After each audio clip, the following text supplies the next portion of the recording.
Hello, my dear friends. I hope you all are doing well. I just wanted to get on here and give another update and talk a little bit about how my hip originally got injured back in 2018. This week hasn't been, I haven't been feeling as well as I have in the last couple of weeks. I've been having a lot more issues with my right calf muscle now, as everything seems to be migrating from my right thigh down to my right calf. So I've had a lot of spasticity this week and really uncomfortable muscle cramps that I was fortunate to get a little bit of it on camera, but these twitches seem to be extremely camera shy. So let's go back to 2018. I had just turned 30 years old and I was spending a lot of my weekends in Las Vegas.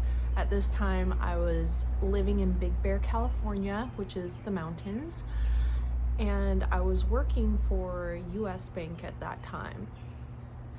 I had a partner that I was with, and the day that my hip got injured originally, we were out in Vegas and I was asleep in the hotel bed, intoxicated, and my partner didn't know how to wake me up, so he decided to lift the bed mattress up until I fell off of the bed, and when I fell, I landed on my right hip. I didn't wake up right then or either. I mean, I have the history of substance abuse problems in the past, and 2018 was kind of really the turning point for me where all of that stopped. Eventually, my partner was able to get me up and down into the car, and I didn't even realize that my hip was injured yet because of how intoxicated I was. I think it might have been later that day or the next day I started noticing my hip was really bothering me. I was having trouble walking, standing, sitting. It felt like my hip was out of place. Within that week, I went to the emergency room to get seen. They took an x-ray of my hip and they didn't find anything on the x-ray. That was the first time I was diagnosed with hip bursitis. And again, this was in my right hip back in 2018.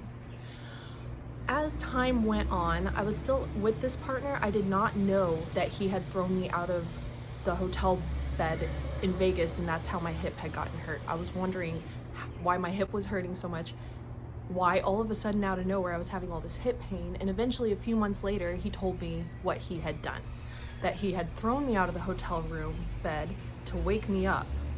In my lifetime, I have had several relationships that had elements of domestic violence in them.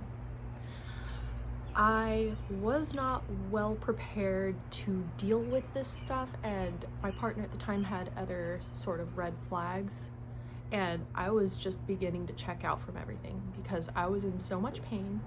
I was in pain and unable to walk without a cane for a total of 8 months. And in that 8 months, I went to the emergency room at least 4 times, one of which I ended up getting put on a 72-hour mental health hold because the pain was so severe, and I wasn't getting anything for the pain either, except for ibuprofen, and I had been taking that religiously.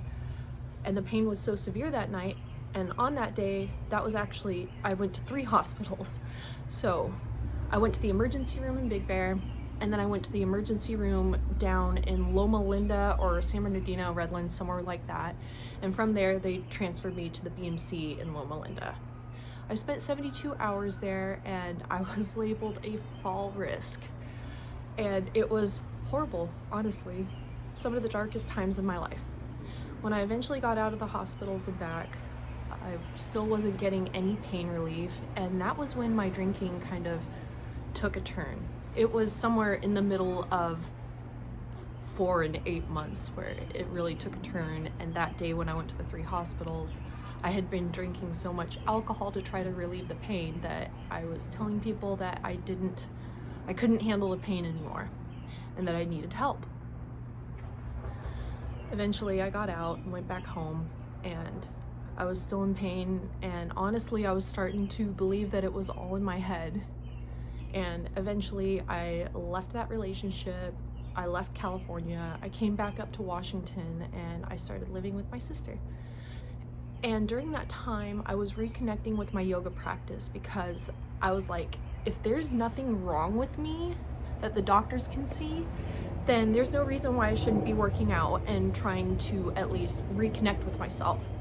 I began doing my yoga again and really started honing that connection with myself. And one day while I was doing my yoga practice, if you're familiar with forward folds, I was in a forward fold and I came up to a halfway lift with my palms on my thighs, and that motion right there triggered a snapping sensation. I felt a huge pop, and right after I felt the pop, laid me out on the ground. I fell down to the ground and I laid on my back and I looked up at the sky. I was like, oh great, is this it? Did I just dislocate my hip for real? Am I ever gonna be okay again? And the pain slowly began subsiding. Now, while my hip was injured during that time, I also slipped on ice because I did live in the mountains, and I fell on my hip again. And there was a couple other instances where I slipped and fell. But when my hip popped back into place doing my yoga practice, and then that next week passed, and the following week passed, and the pain began to subside and go away. And for the first time in a very long time, 8 months, I felt like I wanted to live again.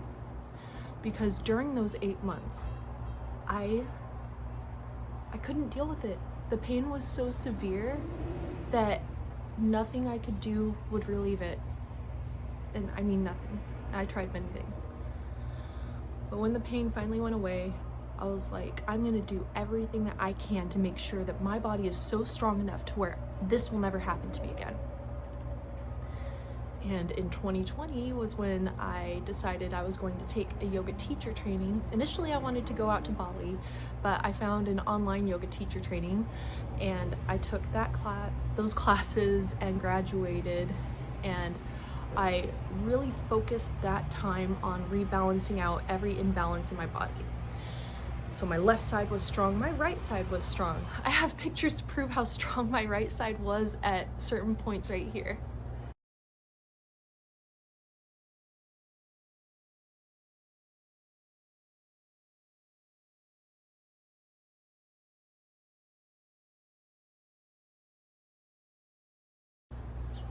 I miss that. This week has been really hard, and it's only Tuesday, but I'm starting to get a little scared.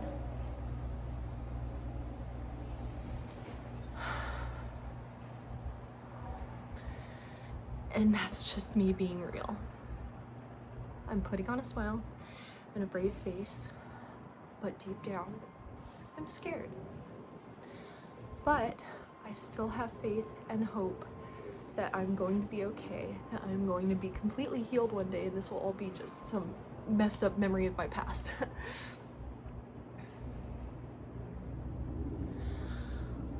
When I was pregnant with my son in 2021, 2022, I didn't have any issues with my hip. I was shocked because it felt like I had never had any damage or anything with it. And then when 2023 came around, and honestly, I'm starting to think that my symptoms first started appearing around 2023, now that I'm thinking back on things. When I got in that car accident, and a lot of you were here for when I posted after that, like, when I got in the car accident, when the car hit me from behind, my right leg just completely spasmed and shot out into the brake, and I jammed down on the brake really, really hard. And then I started having hip pain again.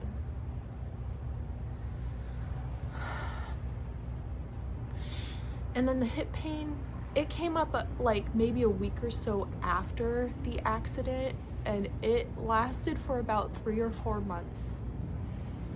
And it felt like it was taking a long time to heal. I went to the chiropractor a lot, I was doing massage therapy, all these things, but it did take an alarming time to like have the pain actually go away. And when they went through the settlement for my lawsuit, even the doctor that had looked over my case said that there very well possibly could have been something pre-existing that was causing all of my discomfort. I mean, they said I was injured in the accident, but they said something pre-existing could have been going on with my hip. 2024 came around, and that is when I moved in with my roommate in Tacoma, and when I was working at the credit union. And our townhouse that we had stairs, so I was going up the stairs a lot and down the stairs a lot. And my roommate brought it up to me before even I was aware of it. She was like, "Dang girl, you're having a hard time getting up and down the stairs." And then I noticed, I was like, yeah, I think I am. And it was starting to become harder to do things that were previously easy for me. I just thought I was overwhelmed and tired from my life and everything that was going on in it at the time, so I just brushed it off. My hip was getting weak, and I was wearing heels to work, and I started noticing when I was wearing heels it wasn't feeling as stable between my hips. I started wearing heels less. And then 2025 rolled around, and the beginning of the year seemed fine. I mean, aside from having a little bit of trouble going up and down the stairs, not anything too alarming.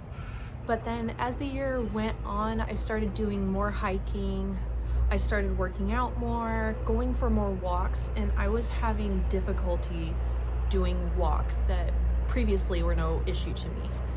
Back after I first had my son, it was not a problem for me to go 3 or 4 miles a day in a single walk. And in 2025, I started having issues at like 1 mile. And hiking, anytime I'd have to go up a hill or something, that would just completely take it out of me. Didn't really connect the dots then.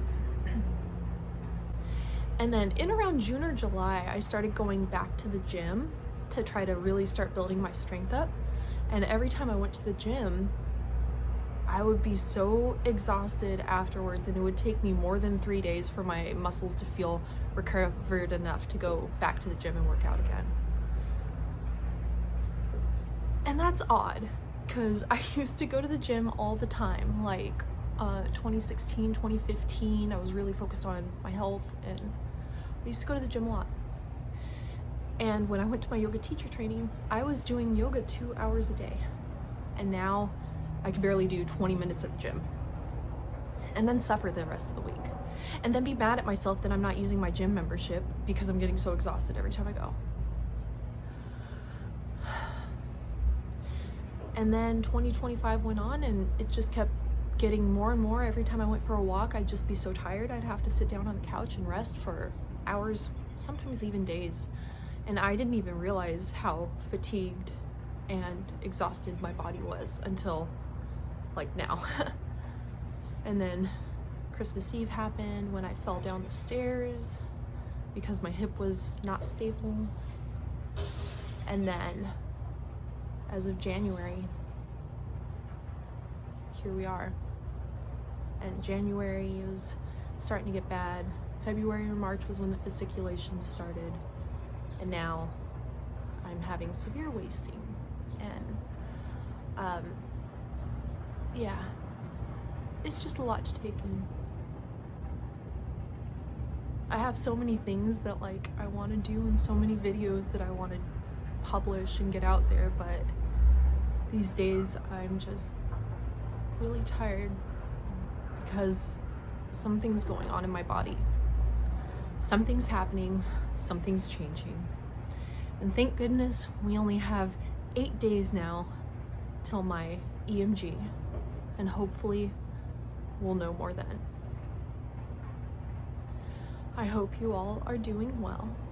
I'm always so happy to see you all and hear from you in the comments, and I love you all very much. I hope that you're taking care of yourselves. I've been doing hydrotherapy in the hot tub, and that has been helping a lot for there to be less pressure on my joints so I can relax a little bit more and reconnect to myself during this time. So let me know what you all have going on right now. Any questions that you may have for me, like, please drop them in the comments. Don't be shy. But I just really hope you all take such good care of yourselves. And until we meet again in the next video, may you be peaceful May you be happy. May you be well. May you be free.